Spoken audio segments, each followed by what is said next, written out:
अस्सलामु अलैकुम वरहमतुल्लाहि वबरकातुहू।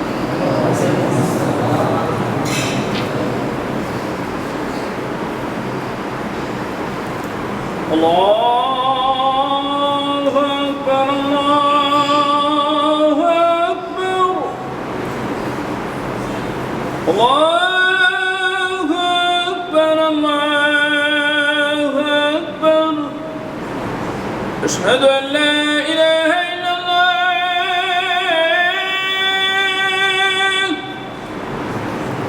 अशहदु अन ला इलाहा इल्लल्लाह, अशहदु अन्ना मुहम्मदर रसूलुल्लाह,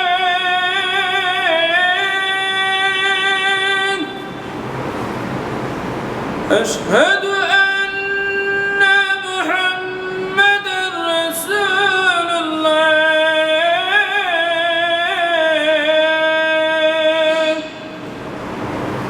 हय्या अला الصلاة,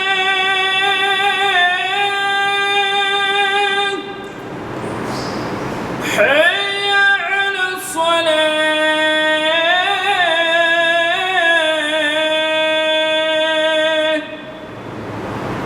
حي على الفلاح،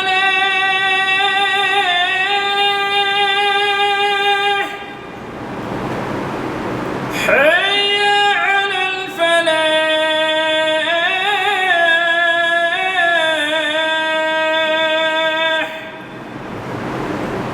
الله أكبر، الله أكبر، لا إله إلا الله. لا إله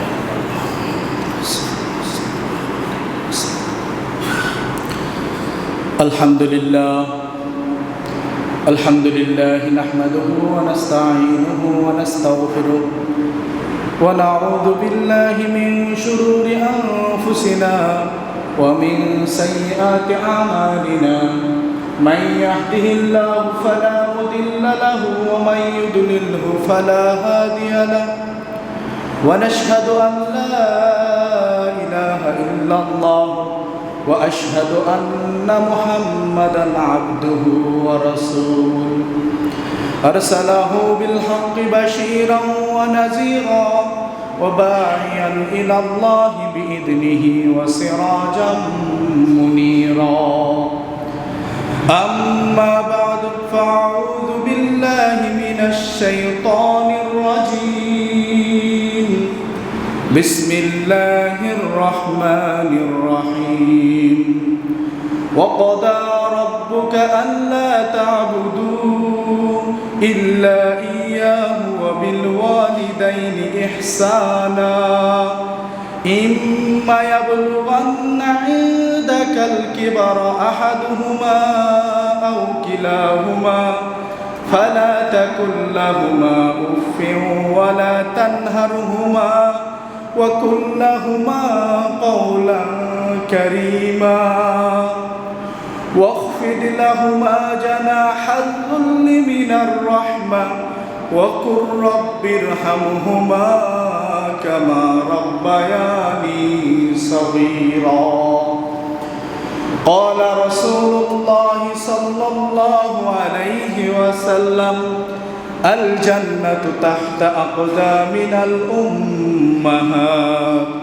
وحديث الأخرى: رضا الرب في رضا الوالد وسخط الرب في سخط الوالدين.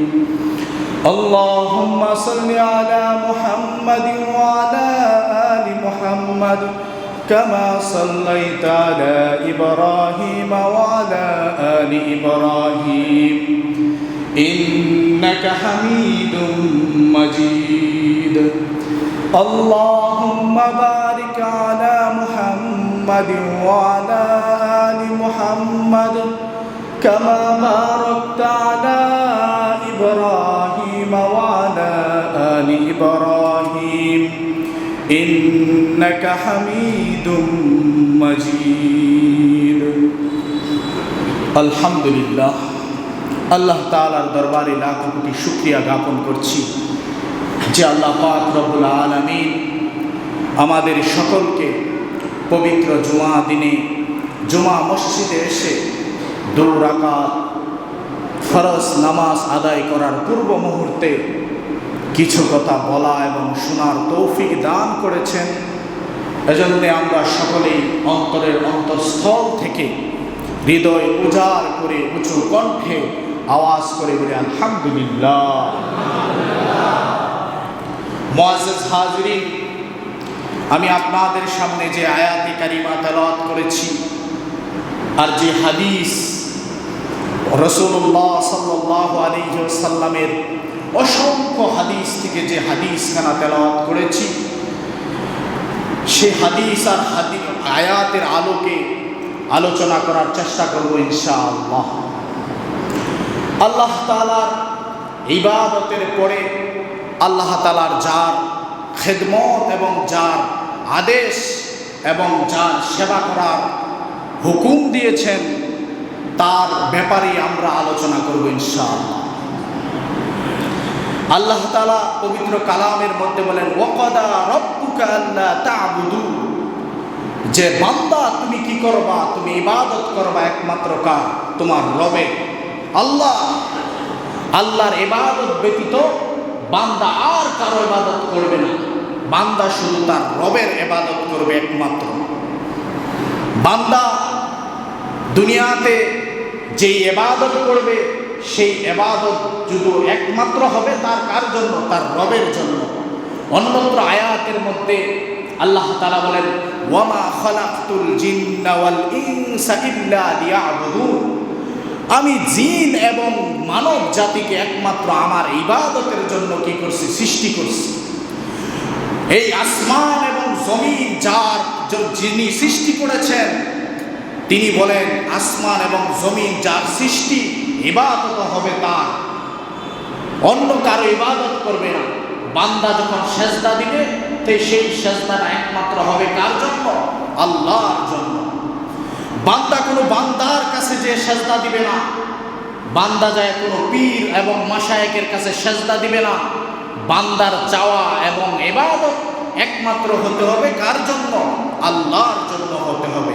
একথাই আল্লাহ তাআলা বলছেন ওয়াকাদা রাব্বুকা আল্লা তা'বুদু, বান্দা তুমি ইবাদত করবা কার, একমাত্র আমার রবে আল্লাহ, একমাত্র আমার ইবাদত করবা বান্দা। আর কোনো চাওয়া থাকলে সেই চাওয়াটা তুমি বান্দা কার জন্য চাইবা, তোমার জন্য যদি কোনো চাওয়া থাকে সেই চাওয়াটাও বান্দা তুমি আমার কাছে চাইবা।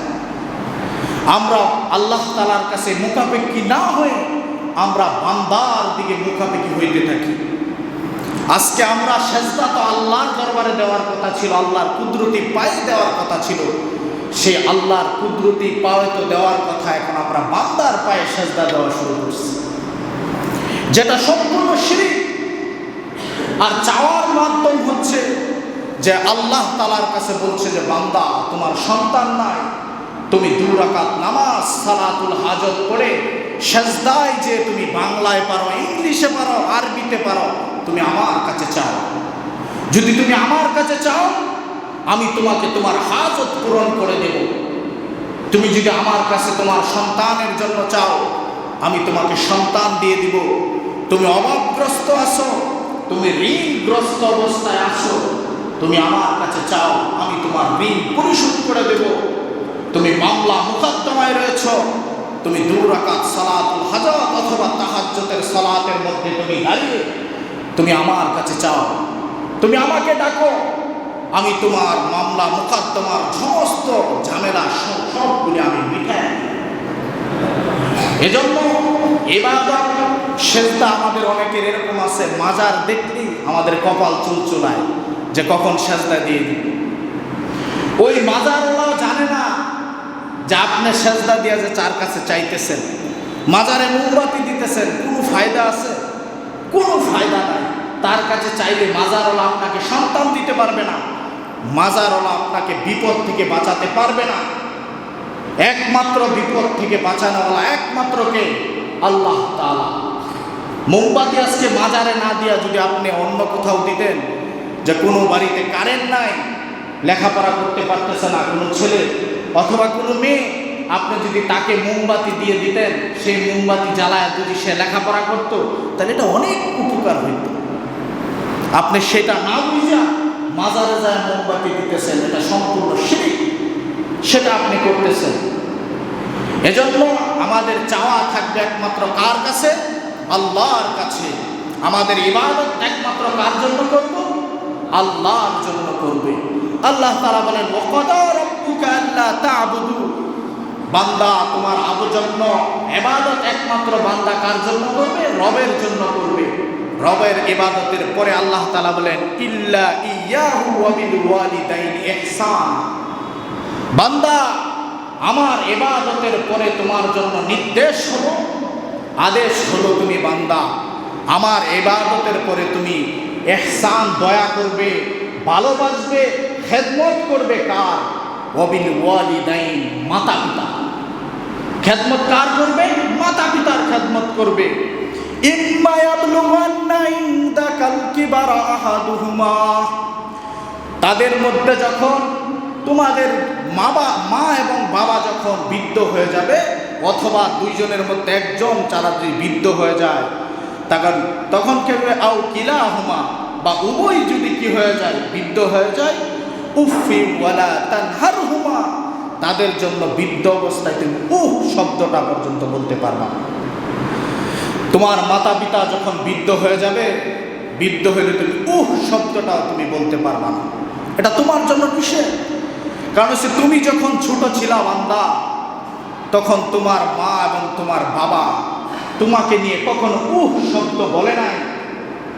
তুমি যখন দুনিয়াতে আসছো, তখন তোমার মাকে অনেক কষ্ট দিয়ে আসছো। মা 3 কারণে বাবার চেয়ে বেশি মর্যাদাশীল। একটা হলো হামালাতহু উম্মুহু, মা আমাদেরকে পেটে লালন ধারণ করেছেন, এজন্য মায়ের মর্যাদা বেশি।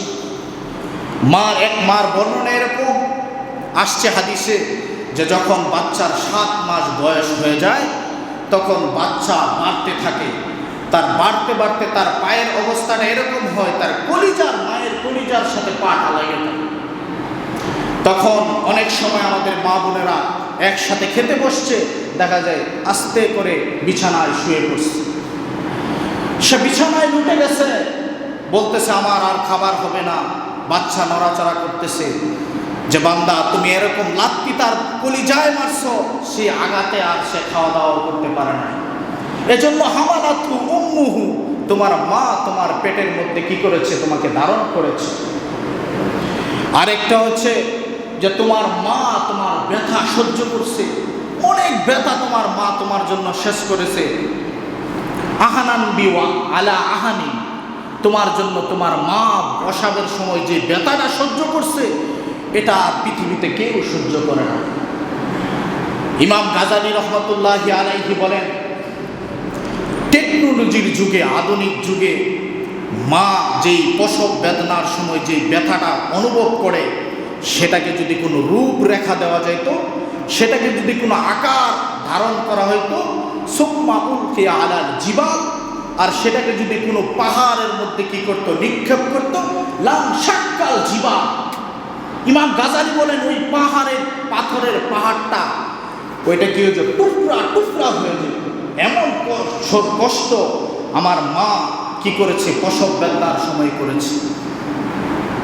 আরেকটা কিতাবে এরকম আসছে যে মা প্রসব বেদনার সময় সন্তানের জন্য যেই কষ্ট সাধন করেছে, সেটা যদি একটা মানুষ অ্যাক্সিডেন্ট করার পরে তার 7 থেকে 8টা শক্ত হাড্ডি যদি ভেঙে যায়, সেই ভেঙে গেলে যেই ব্যথা সে অনুভব করত, এই ব্যথা যেরকম অনুভব করা যায়, মা সে এর চেয়ে বেশি কষ্ট করছে ওই প্রসবের সময়, এর চেয়ে বেশি ব্যথা মা সহ্য করছে।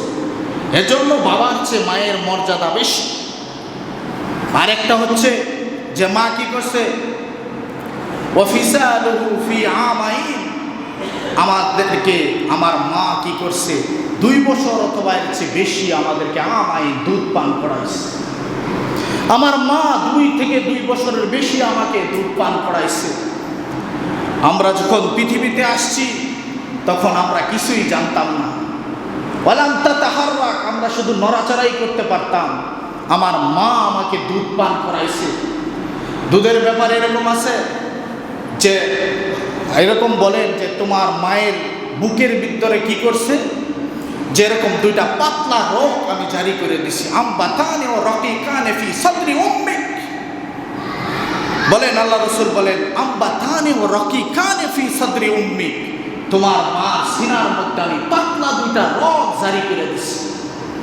ওই পাতলা রগ দিয়া লাবানান খালিসা, পিওর দুধ বের হইছে। আর ওই পিওর দুধ তুমি খাইছো।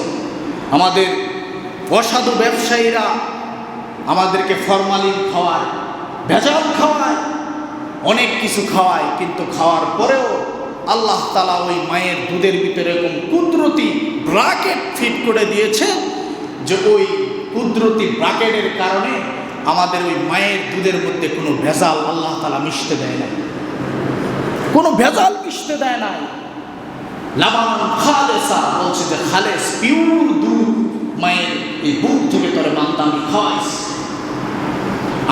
আমরা পশ্চিমা বিশ্বের কাফের রাষ্ট্রের যারা আছে, পানির বদলে যারা অ্যালকোহল খায়, মদ পান করে যারা, তাদের দুধেও আল্লাহ তাআলা ওই ভেজাল মিশায় না। তাদের বুক থেকেও এরকম পিওর দুধ বের করতে থাকে। এজন্য আল্লাহ তাআলা এত সুন্দর করে আমাদেরকে, আমার মা থেকে এত একটা পিওর দুধ 2 বছর অথবা 2 বছরের বেশিও কোনো মানুষ আমরা খেয়েছি, এর চেয়ে বেশিও আমরা খেয়েছি। বলতেছে এজন্য মায়ের মর্যাদা এত বেশি। বলতেছে মায়ের শুধু তোরে বান্দা আমি এরকম পিওর দুধ খাওয়াইছি না, তোকে শুধু যখন গরমের মৌসুম হইছে, তখন যখন ঠান্ডা পড়ছে, তখন আমি তোর মায়ের দুধকে অটোমেটিক কুদরতি হিটার দ্বারা আমি কি করছি, তোর মায়ের দুধকে গরম করে দিচ্ছি। শীতকালে মা তোর দুধ খাওয়াইছে তো গরম বের হয়েছে। তোর মা যখন গরমকালে হাররান ফি শীতা, গরমকালে যখন কি করছে তোকে দুধ খাওয়াইছে, তখন ওইটা আমি অটোমেটিক আমি ফ্রিজ আপ করে বের করছি, ঠান্ডা করে তোর মুখের জন্য আরামদায়ক করে তোকে দিয়েছি। তোর মা এত সুন্দর করে তোকে কি করছে, দুধ পান করাইছে। এজন্য মায়ের মর্যাদা এত বেশি। আল্লাহ রাসূল সাল্লাল্লাহু আলাইহি ওয়াসাল্লাম আরেকটা হাদিসের মধ্যে বলেন যে 3 কারণে, 3টা জিনিসের দিকে যদি আপনি লক্ষ্য করেন, নজর করেন, তাহলে আল্লাহ তাআলা সওয়াব দিবেন। এর মধ্যে একটা হচ্ছে ভাই রব্বুল কাবা, আপনি কাবা শরীফ যদি আপনি প্রথম দেখেন, তাহলে আল্লাহ তাআলা আপনার আমলনামায় সওয়াব দিবে। শুধু তাই না, হাদিস শরীফের মধ্যে আসছে যে প্রথম কাবা শরীফকে দেখার পরে যদি কেউ এরকম কাবা শরীফ দেখার পরে সে দোয়া করে, সেই দোয়া আল্লাহ তাআলা কবুল করে। আরেকটা জিনিস হইল যে কোরআনের দিকে যদি আপনি নজর করেন, কোরআনের দিকে যদি নেক নজরে আপনি তাকান, তাহলে আল্লাহ তাআলা আপনাকে সওয়াব দিবে, আপনাকে একটা পুণ্য দিবে। আরেকটা বিষয় হচ্ছে আপনি যদি আপনার মা এবং বাবার দিকে নেক নজরে তাকান, তাহলে আল্লাহ তাআলা ইহার মধ্যে সওয়াব রাখছে। কি সওয়াব রাখছে? হাদিস শরীফের মধ্যে আসছে যে আপনি যদি মা এবং বাবার অথবা দুইজনের একজনের দিকে যদি আপনি নেক নজরে লক্ষ্য করেন, তাকান, তাহলে আপনাকে একটা কবুল হজের সওয়াব আপনার আমলনামায় দিবে। এটা কবুল হজের সওয়াব আপনার আমলনামায় দিবে। এজন্য মা বাবার মর্যাদা অনেক বেশি। মা বাবার মর্যাদা, আল্লাহ রাসূল সাল্লাল্লাহু আলাইহি সাল্লামের কাছে এক সাহাবী এসে বললেন, ইয়া রাসূলুল্লাহ, আমি কখনো আল্লাহর সাথে শিরিক করবা না, আল্লাহর সাথে কারো শরীক করবা না। তুমি যত বিপদেই পড়ো না কেন, যত মুসিবতেই তুমি পড়ো না কেন সন্তান, তুমি আল্লাহর সাথে শরীক করবা না। কারণ হচ্ছে আল্লাহর সাথে যদি তুমি শরীক করো, তো এটা অনেক বড় একটা জুলুম। এই জুলুম থেকে তুমি রক্ষা পাবা না, এই জুলুম থেকে তুমি বাঁচতে পারবা না। এজন্য তুমি আল্লাহর সাথে কোনোদিন শরীক করবা না। আরেকটা নসিহত লুকমান হাকিম তার ছেলেকে করছেন, যাই সন্তান, তুমি তোমার জীবদ্দশায় তোমার মা এবং বাবার খেদমত করবা, তুমি তোমার মা এবং বাবার অবাধ্য হবা না, বাধ্য সন্তান হবা। এরকম নসিহত, অনেকগুলি নসিহত করতেছিলেন। ইহসান করবা মানুষের প্রতি, সালাত সময় মতো কায়েম করবা, এরকম 70-75টা নসিহত তার ছেলেকে লুকমানে হাকিম করেছেন। সবগুলি নসিহত কোরআনে আসে নাই। তাফসীরবিদরা 75টা 70টার মতন এরকম নসিহত লিখছেন। সবগুলি নসিহত আল্লাহ তাআলার কাছে অনেক পছন্দ নিয়েছিল। এজন্য লুকমান হাকিমের এই একটা পছন্দের মধ্যে একটা পছন্দ ছিল যে, এই সন্তান তুমি কি করবা? তোমার মা এবং বাবার খিদমত করবা। আমরা মনে করতেছি যে আমরাই তো মনে হয় শুধু আমাদের নবীর উপরে এরকম আল্লাহ তাআলা আদেশ করছে যে মা এবং বাবার খিদমত করার জন্য। না, হযরতে মূসা আলাইহিস সালাতু ওয়াস সালামের জামানায় আল্লাহ তাআলাকে মূসা আলাইহিস সালাতু ওয়াস সালাম জিজ্ঞাসা করলেন, হে আমার রব, আমি যখন জান্নাতি হব, আমি যখন জান্নাতে যাব, আমার সাথী কে হবে সেটা আমার জানার খুব ইচ্ছে। তো আল্লাহ তাআলা বললেন যে তোমার জান্নাতে সাথী হবে একজন কসাই। তোমার সাথী হবে একজন কসাই যিনি মাংস বিক্রি করে, এরকম একজন ব্যক্তি তোমার কি হবে? সাথী হবে। তখন সেই কসাইয়ের খোঁজ নিয়ে জানতে পারলো যে বহুদূর একটা বাজার রয়েছে, ওই বাজারে ওই কসাই কি করে? মাংস বিক্রি করে। মূসা আলাইহিস সালাতু ওয়াস সালাম ওই কসাইয়ের দোকানে যায়, দেখতেছে যে না, কসাই তো দেখি মাংসই বিক্রি করে, ওর তো কোনো আমল দেখতেছি না। তো কিভাবে আল্লাহ তাআলা বলল যে আমার মতন একজন পয়গম্বর, যে পয়গম্বর আমি 4 জন পয়গম্বরের মধ্যে আমি শ্রেষ্ঠ একজন পয়গম্বর, আমার উপরে আসমানি 4টা কিতাবের মধ্যে একটা কিতাবও নাজিল হয়েছে, কিন্তু আমার সাথী হবে একজন কসাই? তার তো এমন কোনো আমল আমার চোখে পড়ে নাই, মাংস বিক্রি করতেছে। কিন্তু একটা জিনিস চোখে পড়ছে যে সে একটা বকরি জবাই করার পরে বকরির যে সবচেয়ে উত্তম মাংসটা, রানের মাংস থেকে কিছু মাংস এবং কলিজার থেকে কিছু কলিজা একটা টুকলার মধ্যে রেখে দিয়েছে, এরপরে সে মাংস বিক্রি করছে। মূসা আলাইহিস সালাম তার কাছে কোনো পরিচয় না দিয়ে সন্ধ্যাবেলা যখন কসাই তার দোকান বন্ধ করে, সে যখন বাড়ির দিকে রওনা হয়েছে, মূসা আলাইহিস সালাম তার পিছে পিছে তার বাড়ির দিকে রওনা হল। যাওয়ার পরে সন্ধ্যা যখন গনিয়ে আসছে, রাত্র যখন হয়েছে, তখন মূসা আলাইহিস সালাম ওই কসাইকে বলতেছে যে কে আছে বাড়িতে? আমি তো মুসাফির, আমি মুসাফির, এক রাত্র আপনার বাড়িতে থাকতে চাই। আগের দিনে যারা বাড়িতে কেউ আয়সা যদি বলতো যে আমি মুসাফির, তাদেরকে অনেক কদর করত, অনেক কদর করত। আর এখনকার আমাদের সমাজ এরকম হয়েছে, কেউ যদি বলে যে ভাই আমার তো অনেক বিপদ, আজকে রাত্রটাকে আপনার বাড়িতে থাকা যাবে, সে আমরাও ভাবি যে আরে ও তো আমারে সব লুটপাট করে নিয়ে যাবে, একটা ফন্দি জুগাইছে। আগের দিন এরকম ছিল না।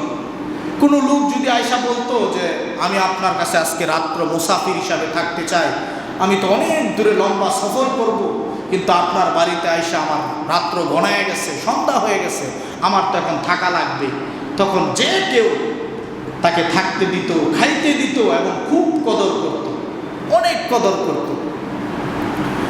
তো বাদশাহ নসিরা আছে না, নসিরাও বাদশাহ, সে কি করত? এরকম তার কাছে একবার এক লোক আসছে, আয়সা বলতেছে আমি তো মুসাফির।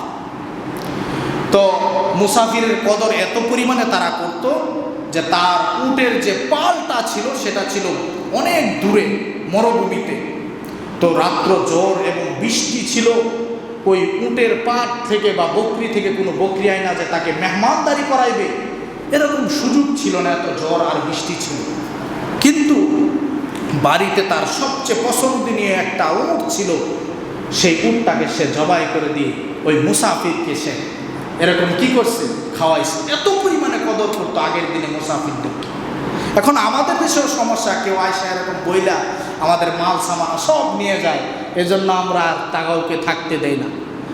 তো যাই হোক, মূসা আলাইহিস সালাতু ওয়াস সালাম ওই ব্যক্তিকে বললেন যে ভাই আমি তো মুসাফির অবস্থায় আপনার কাছে থাকতে চাই, আজকে রাতটা আমি আপনার কাছে যাপন করব। তো মুসাফিরকে অনেক কদর করে তাকে আলাদা একটা রুমের ভিতরে রাখলেন, রাইখা তার মা ছিল বৃদ্ধা, একটা এরকম ঝুলন্ত একটা চকির ভিতরে তার মা ছিল। তার মাকে ওই ঝুলন্ত চকির থেকে নামিয়ে সুন্দরভাবে গোসল করাইলেন, তেল মালিশ করে তার মাকে আবার ওই চকির ভিতরে রেখে নিজ হাতে কষাই কি করলেন? রুটি বানাইলেন, আর যেই গুস্তটুকু ছিল উত্তম গুস্ত, ওই গুস্তটুকু নিজ হাতে সুন্দরভাবে পাকাইলেন। পাকানোর পরে তার মাকে সর্বপ্রথম কি করলো, ওই গুস্ত আর রুটিটুকু খাওয়াইলেন। বাকি যে অবশিষ্ট গুস্ত ছিল, ওই অবশিষ্ট রুটিগুলি মুসাফিরের কাছে আয়না দিল। তখন মুসা আলাইহিস সালাতু ওয়াস সালাম বলতেছে যে ভাই, আপনি এই ঘরে যে একটা লোককে এত কিছু খাওয়াইলেন, এই লোকটাকে বলতেছে এই বিদ্যা হচ্ছে আমার মা, একে ছাড়া আর আমার কেউ নাই, আর ওরও আমারে ছাড়া আর কেউ নাই।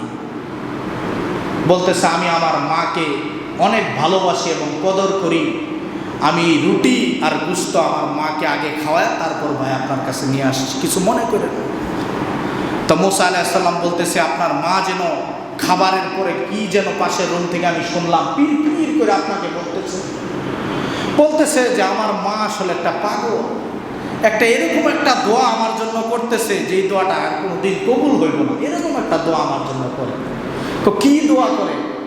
তো আমার মা আজকে 20 বছর যাবৎ আমি আমার মাকে এভাবে রুটি আর গুস্ত খাওয়াই, খাওয়ানোর পরে দুইটা হাত তুলে আল্লাহর কাছে আঁচল পেতে আমার জন্য দোয়া করে যে আল্লাহ, এই জামানায় বনি ইসরাইলদের মধ্যে সবচেয়ে উত্তম একজন নবী হযরতে মূসা, আল্লাহ তুমি আমার এই কসাই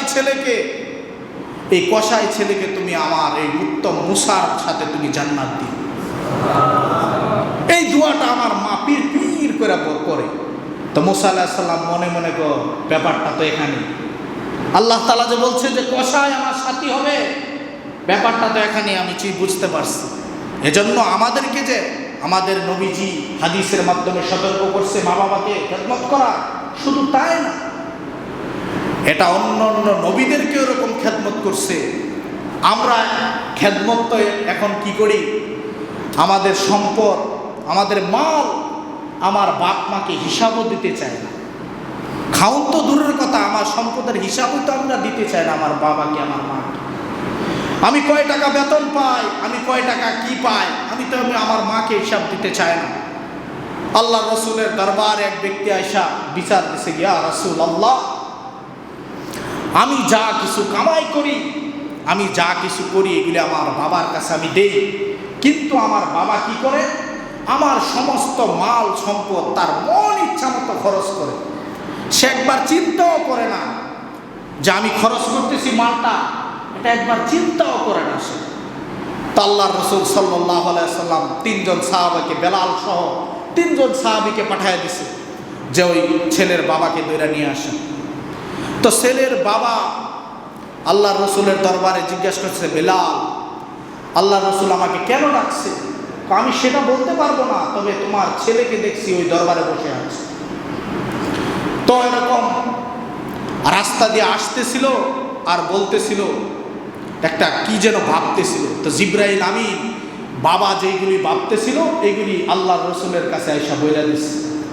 তো আল্লাহ রসুল বাবা যখন আল্লাহ রসুলের দরবারে আসছে তখন বলতেছে, ভাই আপনি রাস্তা দিয়ে যখন আসছেন, আসার পরে যে কিছু কবিতাগুলি বলতেছিলেন, কিছু পংক্তিগুলি আপনি বলতেছিলেন, ওই পংক্তিগুলি আপনি বলেন, এগুলি আমি শুনতে চাই।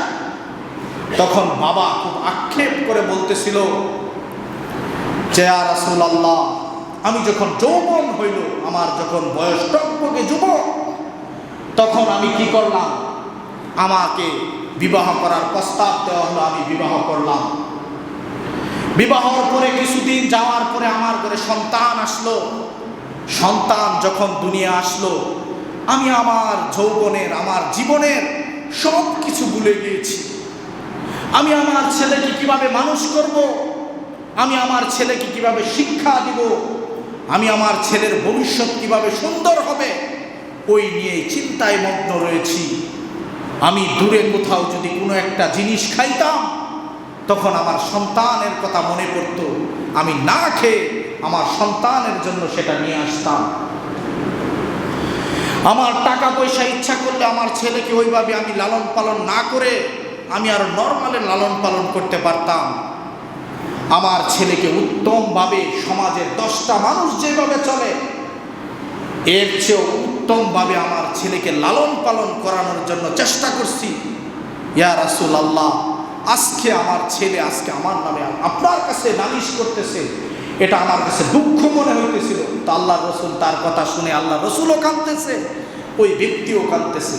তা আল্লাহ রসুল লাল হয়ে গেছে রাগে, লাল হয়ে ওই ছেলেকে বলতেছে, বেটা আনতা ওয়া মালি আবিকা, তুই আর তোর মাল সম্পদ যা কিছু আছে সব তোর বাপের, যা বেটা উঠায় দিছে। বলতেছে তুই আর তোর মাল সম্পদ যা কিছু কামাইছ ওইগুলি সব আবিকা, তোর বাপের, তোর কিচ্ছু নাই বেটা। আমরা তো আমাদের সমাজে এরকম কোনোদিন করি?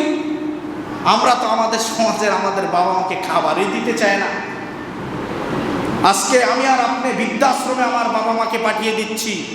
মনে রাখবেন, আপনি আপনার বাবা মাকে বৃদ্ধাশ্রমে দিচ্ছেন, আপনি যখন বুড়া হবেন আপনার ছেলে আপনাকে বৃদ্ধাশ্রমেও পাঠাবেন।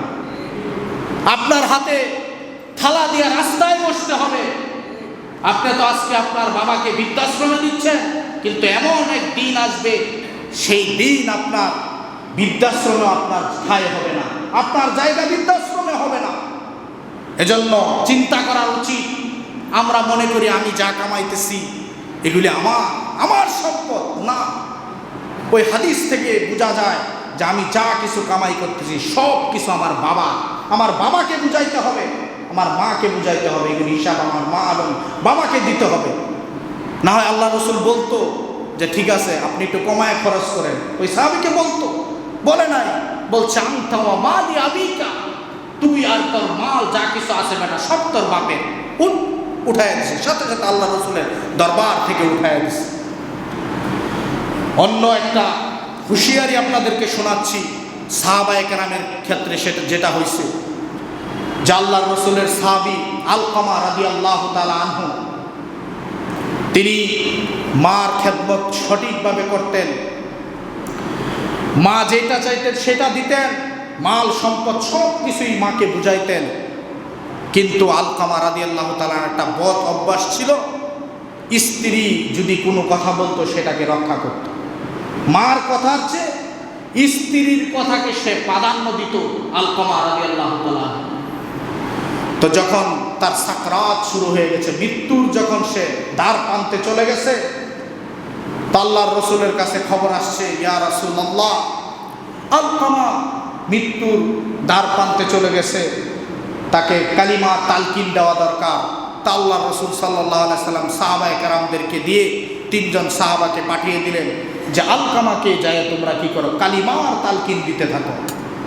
কারণ হচ্ছে আমার প্রিয় একজন সাহাবা আলকামা, তাকে তোমরা কালিমা পড়ায়া মৃত্যু যেন তার কালিমার সাথে হয় সে চেষ্টা যায় তোমরা করো। তা সাহাবারা কালিমার তালকিন দিচ্ছে, কিন্তু আলকামার মুখ দিয়ে সব কিছু বের হচ্ছে, কিন্তু কালিমা বের হচ্ছে না, কালিমা বের হচ্ছে না। তো দৌড়ায় একজন সাহাবা আসলেন আল্লাহ রসুলের দরবারে, আসিয়া বলতেছি, ইয়া রাসূলুল্লাহ, আলকামার তো সব কিছু বের হইতেছে, সব কথা সে অন্য বলতেছে, কিন্তু তার জবান দিয়ে তো কোনো কালিমা বের হচ্ছে না। তাকে তো কালিমা তার মুখ দিয়ে তো আমরা বের করতে পারছি না। তো আল্লাহ রসুল দৌড়ায় গেলেন যে এত বড় একজন সাহাবী কালিমা ছাড়া মৃত্যুবরণ করবে, এটা চায় না। রাসূল তো উম্মতের খায়ের হিসাবে আসছে, উম্মতের ক্ষতির জন্য তো রাসূল আসে না। দৌড়ায় চলে গেছে সাহাবার বাড়িতে, যে আল্লাহ রসুল তালকিন দিচ্ছে, কালিমা পড়ছে না।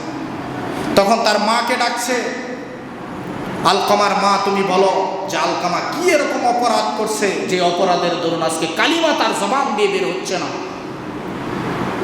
তখন তার মা বলতেছে, আমার আলকামা অনেক দানবীর ছিল, আমার আলকামা অনেক ভালো ছিল, আমার আলকামা তো কালিমা না বের হওয়ার এরকম কোনো আলামত আমি দেখতেছি না। তখন আল্লাহ রসুল বলেন, সাহাবাদেরকে অর্ডার করলেন যে এরকম লাকড়ি একসাথে করো, আগুন ধরায় দাও, আলকামাকে জ্বালায় দিল, যেহেতু তার কালিমা তার নসিব হচ্ছে না, তাকে আগুন দিয়ে পুড়ে ফেলবো। মা যখন এটা শুনছে বলতেছে যে এখন তো আলকামাকে আগুনে পুড়ায় ফেলবো, সত্যি কথা আপনি বলেন যে কি আপনার সাথে এরকম মুআমালা করছে, যেই মুআমালার কারণে আলকামার জবান দিয়ে কালিমা বের হচ্ছে না, আপনি বলেন। বলতেছে, ইয়া রাসূলুল্লাহ, আলকামার সব কিছু ভালো ছিল, কিন্তু যখন আমরা কোনো বিষয়ে পরামর্শ করতাম, কোনো বিষয়ে যদি আমরা সেটা সিদ্ধান্তে উপনীত হতাম, কিন্তু সিদ্ধান্ত উপনীত হইলে সে আমার সিদ্ধান্তকে প্রাধান্য না দিয়ে তার স্ত্রীর সিদ্ধান্তকে সে প্রাধান্য দিত। আমাদের সমাজে তো এখন আমরা এরকম হয়ে গেছি, মা বাবার সিদ্ধান্তের উপরে স্ত্রী যদি বলে এটা করো, এটা করি, স্ত্রী যদি ওইটা করো তো ওইটা করি। কোরআন হাদিসে নাই। একটা ঘটনা আপনাকে শোনাই, এটা কোরআনেও নাই, হাদিসেও নাই। কিছু লোক আছেন পরে বারে হুজুর তো কিচ্ছা শুরু করছে, এই জন্য আগেই বলতেছে এটা কোরআনে নাই, মানুষের শিক্ষার জন্য একটা ঘটনা বলি। যে এক রাজ্যে রাজা এরকম বলতেছিল, রাজার কাছে বিশ্বস্ত সূত্রে এরকম একটা খবর আসছে যে রাজ্যের লোক আর এখন কি করে না, রাজার কথা শুনেন, সবাই এখন যার যার তার বউয়ের কথা শুনে, স্ত্রীর কথা শুনে। তো মন্ত্রী এরকম খবর দেওয়ার পরে রাজা বলতেছে, হ্যাঁ আমি এত কিছু করলাম তাদের জন্য, তারা আজকে আর আমার কথা শুনে না, বউয়ের কথা শুনে। তা আগামী মাসের প্রথম সপ্তাহে সবাইকে দাওয়াত দাও, যে রাজা সবাইকে নিমন্ত্রণ করছে, প্রথম সপ্তাহে আমি তাদের সাথে একটু কথা বলবো, যে কেন তারা আমার কথা শুনতেছে না, কেন তারা স্ত্রীর কথা শুনতেছে, এটা তারা জানবে। তো এরকম আগামী মাসের প্রথম সপ্তাহে পুরা রাজ্যে ডাক ডুল পিটিয়ে বলে দেওয়া হয়েছে যে মাসের প্রথম সপ্তাহে রাজার দরবারে সবাই তোমাদের নিমন্ত্রণ, দাওয়াত, ওইখানে খাওয়া দাওয়ার পরে রাজা আপনাদের সাথে কথা বলবে। তো আগামী মাসের প্রথম সপ্তাহে সমস্ত লোকেরা রাজার দরবারে চলে আসছে। আসার পরে রাজা খাওয়া দাওয়া শেষ, তার সিংহাসনে বসে বলতেছে, আমি বিশ্বস্ত সূত্রে জানতে পারলাম আমি আপনাদেরকে এত কিছু করলাম, কালবাট করলাম, ব্রিজ করলাম, আপনাদের স্কুল করলাম, মাদ্রাসা করলাম, আপনাদের জন্য এই করলাম সেই করলাম, অনেক কিছু করলাম, কিন্তু আপনারা নাকি আর আমার কথা শুনেন না। সবাই নাকি যার যার স্ত্রীর কথা এখন শুনেন। যারা স্ত্রীর কথা শুনেন সবাই ডান দিকে যান, আর যারা আমার কথা শুনেন তারা বাম দিকে যান। তো সমস্ত লোক মজলিসের ডান দিকে গেছে। এক লোক রাজার নাক বরাবর বৈশা গেছে, বলতেছে যে তুমি হইতে ডানে যাও মানে বামে যাও। কইতেছে, রাজা মশাই আল্লাহ রস্তে মাপ চাই আপনার কাছে, বাসার থেকে আসার সময় আমার বউ আমারে বইলা দিছে যে রাজার কথায় যদি ডাইনে আর বামে যাতে তোমার টেঙ্গি ভেঙে ফেলাম, তো এই জন্য আমারে মাফ করবেন, আমি আর ডাইনেও যাইতে পারবো না, বামেও জানতে পারবো। তা আমাদের দেশে আসলে এরকম হয়েছে যে আমরা সবাই এখন স্ত্রীর কথা শুনি। তো আলকামার মা যে কথা বলতেছিলাম, আলকামার মা বলতেছে যে আমাকে প্রাধান্য দিত না, কোনো পরামর্শ হইলে তার বউকে সে প্রাধান্য দিত। তখন বলতেছে, আমি বলছি আলকামাকে আগুনে পুড়িয়ে ফেলবো, সত্যি আমি তোমার ছেলে আলকামাকে আগুনেই পুড়িয়ে ফেলবো। তখন মার মন তো অনেক নরম।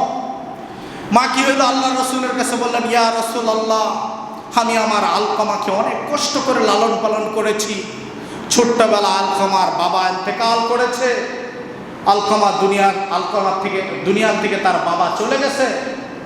আমি তাকে অনেক কষ্ট করে কুলে পিঠে মানুষ করেছি। আজকে আমার সন্তান আগুনে পুড়ে মারা যাবে, আজকে আমার সন্তান জাহান্নামে যাবে।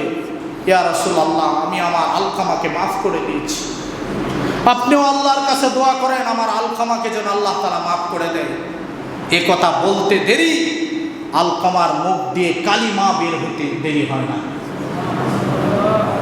সুবহানাল্লাহ। এজন্য মা বাবার কথা মানা এবং শোনা এটা আমাদের জন্য ফরজ, এটা আবশ্যক। আমরা এখনো জানা এরকম আছি যে আমার মা আমার প্রতি অসন্তুষ্ট, এক্ষুনি যে আমার মা এবং বাবার কাছে ক্ষমা চেয়ে নেই, যে আমার মা যদি আমাকে বদদোয়া দিয়ে থাকে তাহলে আমার জাহান্নাম ছাড়া আর কোনো উপায় নেই। জান্নাত তো দূরের কথা, জাহান্নামের গন্ধ আমি পাবো না। আল্লাহ রসুল সাল্লাল্লাহু আলাইহি সাল্লামের দরবারে একটা চিঠি আসছে ইয়ামান থেকে। আল্লাহ রসুল সাল্লাল্লাহু আলাইহি সাল্লাম সেই চিঠিটা পড়লেন সাহাবাদের কেরামদেরকে দিয়া। আব্দুল্লাহ ইবনে সালামা, তিনি তৌরাতের অনেক বড় হাফেজ ছিলেন, তাকে দিয়ে পড়াইলেন চিঠিটা। পড়ায় বলতেছে, ইয়া রাসূলুল্লাহ, এটা তো ইয়ামান থেকে আসছে, ওয়াইসুল করনি পাঠাইছে। ওয়াইসুল করনি নাম যা শুনছেন, ওয়াসকুরনি পাগলার নাম শোনেন নাই? ওইটার এই আসল নাম হলো ওয়াইসুল করনি। নবী ওয়াইসুল করনির সেই চিঠিটা পড়ার পরে চিঠির মধ্যে লেখা আছে এরকম, ওয়াইসুল করনি লিখে পাঠাচ্ছে, ইয়া রাসূলুল্লাহ, আমার মনে তো খুব খায়েশ, আমার মনে তো খুব ইচ্ছা যে আমি কি করব, আপনার দরবারে আইসা আপনার সাথে সাক্ষাৎ করব, কিন্তু আমার মা যে অসুস্থ, আমার মা যে বৃদ্ধা, আমি যে তার খেদমত করতে হয়। ইয়া রাসূলুল্লাহ, আপনি আমার একটা চিঠির উত্তর দিবেন যে আমি কি আপনার সাথে সাক্ষাৎ করব, না হয় না আমি আমার মায়ের খেদমতে থাকব।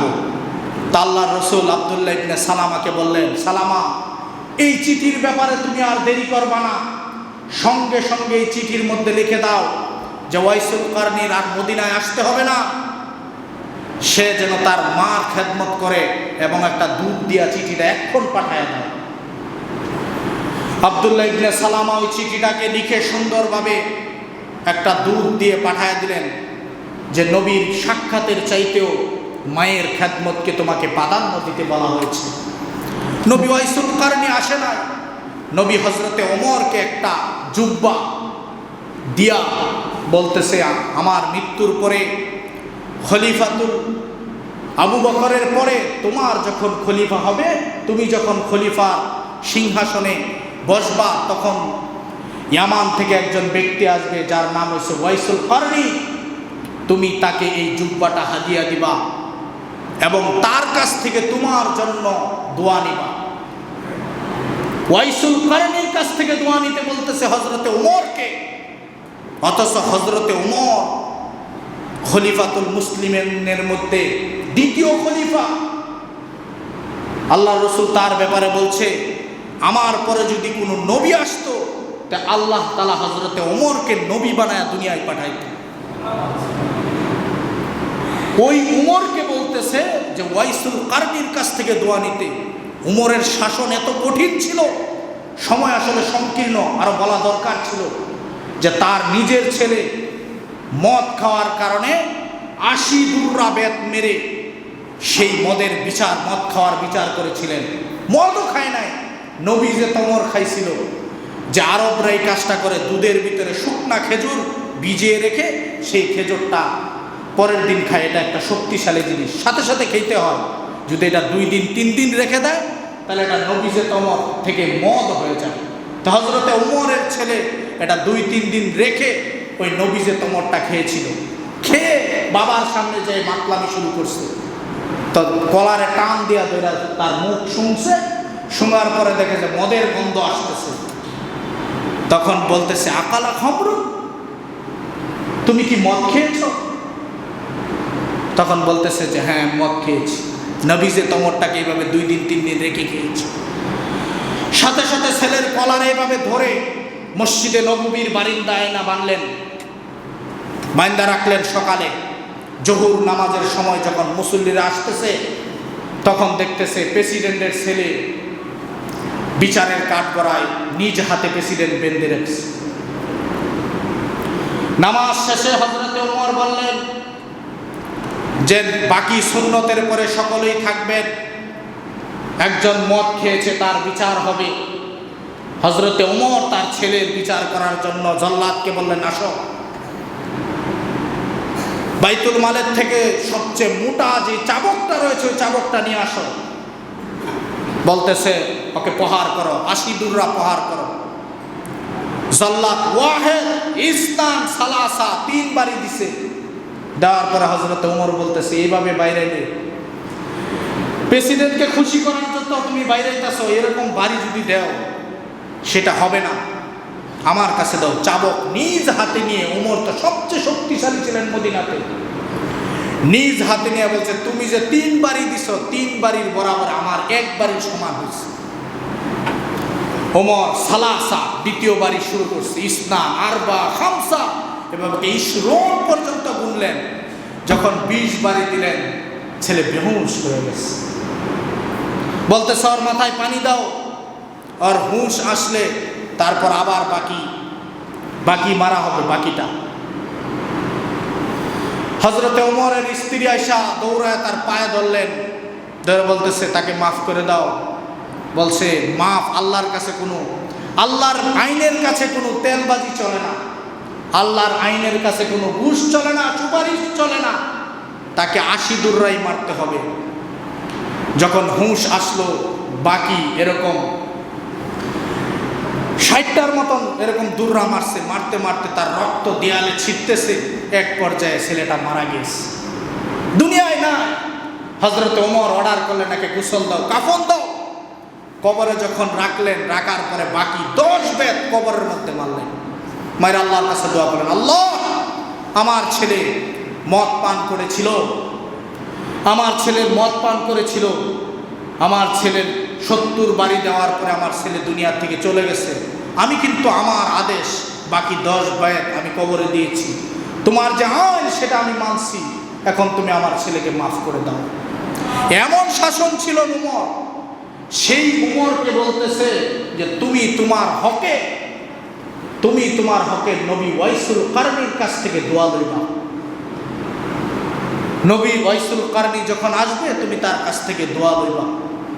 মা বাবার খেদমত এত পাওয়ারফুল, মা বাবার খেদমত করলে এত উঠায় দেয়। আপনি আজকে মা বাবার খেদমত না করে মা বাবাকে অখুশি রেখে আপনি অট্টালিকা করেন না, দেখবেন আপনার ঘরে শান্তি নাই, আপনার ঘরের ভিতরে শান্তি নাই, আপনার এই অট্টালিকা মিনিশেই শেষ হয়ে যাবে।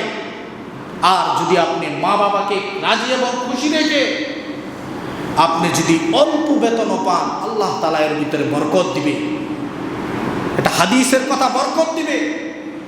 এজন্য মা বাবাকে খুশি এবং রাজি রাখতে হবে। মা বাবাকে সন্তুষ্ট অসন্তুষ্টি রেখে কোনো দিন এরকম কি হইতে পারছে না, কেউ কোনোদিন সফল কাম হইতে পারে নাই। আরেকটা ঘটনা লম্বা ছোট্ট করে বলতেছি। 3 বন্ধু এরকম মদিনার বাহিরে এরকম ঘুরতে গিয়েছিল। হঠাৎ করে ঝড় বৃষ্টি আসতেছিল, মরুভূমির মধ্যে কোনো পাহাড় রয়েছে, সেখানে কোনো বাড়িঘর নাই যে তাদের বৃষ্টি এবং ঝড় থেকে, আর আগের দিনে শিলাবৃষ্টি পড়লে আকাশ থেকে মানুষের খুব ক্ষতি হয়ে যেত, পাথরের বৃষ্টি পড়তো। তো সবাই দৌড়ায় এক পাহাড়ের গুহার ভিতরে ঢুকছে যায়। যে 3 বন্ধু ছিল, 3 বন্ধু তারাও যায় পাহাড়ের ভিতরে ঢুকছে। ঢোকার পরে ঝড় আর বৃষ্টিতে এমন বড় এক পাহাড়ের পাথর আইসা ওই গুহার মুখের ভিতরে পড়ছে যে পুরা গুহাটা বন্ধ হয়ে গেছে, পুরা গুহা বন্ধ হয়ে গেছে। এখন ওই পাথর সরায়া গুহার ভিতরে থেকে কেউ বের হবে এরকম শক্তি কারো নাই। টনকে টন ওজন এক পাহাড়ের পাথর পড়ে গেছে, গুহা বন্ধ হয়ে গেছে। এখান থেকে বাইরে থেকে যে কোনো মানুষ আইসা তাদেরকে উদ্ধার করবে এটারও কোনো ভাও নাই, এটারও কোনো সুরত ছিল না। তখন তারা কি করতেছে, এরকম 3 বন্ধু দোয়া করতেছে যে আমার একটা ভালো কাজ আছে, সেই ভালো কাজটার উসিলায় যদি আল্লাহ আমাকে মাফ করে দেয়, মাফ করে দিয়ে যদি এই ভালো কাজটার উসিলায় যদি পাথরটা সরায় দেয়। বলতেছে কি এরকম তোমার ভালো কাজ? এক বন্ধু আরেক বন্ধুকে বলতেছে যে আমি, আমার চাচাতো বোন ছিল, সে অনেক রূপসী এবং সুন্দরী ছিল, আমি তাকে প্রস্তাব করলাম। সে বলতেছে একটা থলি দেখায় বলছিল, এই যে থলিটা দেখতেছ, এই থলির ভিতরে যদি স্বর্ণ এবং মুদ্রা দিয়া যদি এই থলিটাকে তুমি ভরতে পারো, বৃদ্ধি করে দিতে পারো, তাহলে আমি তোমার কুপ্রস্তাবে রাজি হব। আমি অনেক কষ্ট আর মেহনত শুরু করলাম। দীর্ঘ 3 বছরে ওই থলিটার ভিতরে ভরার জন্য স্বর্ণ এবং মুদ্রা আমি অনেক কষ্ট করে কি করলে জোগাড় করলাম। জোগাড় করে রাত্রের গভীরে আমি আর বোনকে ওই থলি বইরা স্বর্ণ এবং মুদ্রা দিয়ে আমি তার কুপ্রস্তাবে এরকম রাজি হয়ে গেছে। আমি তার জন্য এরকম অসৎ কাজ করার জন্য আমি তার কাছে আমার জন্য দুধ নিয়ে দাঁড়িয়ে আছি। এদিক দিয়ে আমার ছেলে সন্তান, বিবি বাচ্চা সবাই ক্ষুধার যন্ত্রণায় কাতরাচ্ছে, আমি তাদেরকে খাবার দিচ্ছি না। আমার মা তখন ঘুম থেকে উঠছে, তাকে খাওয়ায়া তারপর আমি আমার সন্তানকে খাওয়াইছিলাম। আল্লাহ, এই কাজটা যদি তোমার কাছে পছন্দ হয় তাহলে এই গুহার থেকে পাথরটা সরায় দাও। এই কথা বলার পরে ওই গুহার থেকে পাথরটা সরে গেছে, তারা বের হয়ে আসছে। এজন্য মা বাবার দোয়া আপনার আমার জন্য জরুরি একটা বিষয়। আপনার আমার জন্য মা বাবার দোয়া অনেক জরুরি। আল্লাহ তাআলা আমাদেরকে মা বাবার দোয়া নেওয়ার জন্য তৌফিক দান করুক। আলহামদুলিল্লাহ আলী ইজ্জাতি আজিম সিফাতি সামি সিমাতি কবির শান زليل القدر رفيع ذكر مطاع العمر ذليل البرهان فخيم الاسم وسيل الحلم كثير الغفران جميل الثناء جزيل العطاء مجيب الدعاء عميم الإحسان سريع الحساب شديد العقاب عليم العذاب عزيز السلطان ونشهد أن لا إله إلا الله وحده لا شريك له هم خلاصة العرب العربة وخير الخلائق بعد الأنبياء أما بعد فيا أيها الناس وحدوا الله فإن التوحيد رأس الطاعة واتقوا الله فإن التقوى ملاك الحسنة عليكم بالسنة فإن السنة تهدي إلى المعصية ومن يعص الله رسوله فقد ضل وغوى وعليكم بالإحسان فإن الله يحب المحسنين ولا تحب الدنيا فتكونوا من الخاسرين أعوذ بالله من الشيطان الرجيم وقضى ربك ألا تعبدوا إلا إياه وبالوالدين إحسانا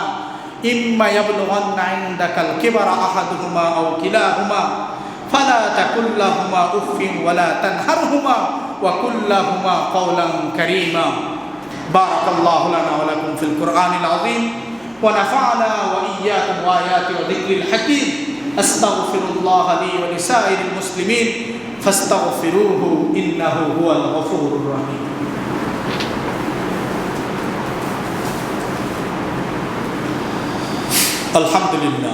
الحمد لله أستعين وأستغفره ونعوذ بالله من شرور أنفسنا ومن سيئات أعمالنا من يهده الله فلا مضل له ومن يضلله فلا هادي له ونشهد أن لا إله إلا الله وأشهد أن محمدا عبده ورسوله اللهم صل على محمد وعلى آل محمد كما صليت على إبراهيم وعلى آل إبراهيم إنك حميد مجيد اللهم بارك على محمد وعلى آل محمد كما باركت على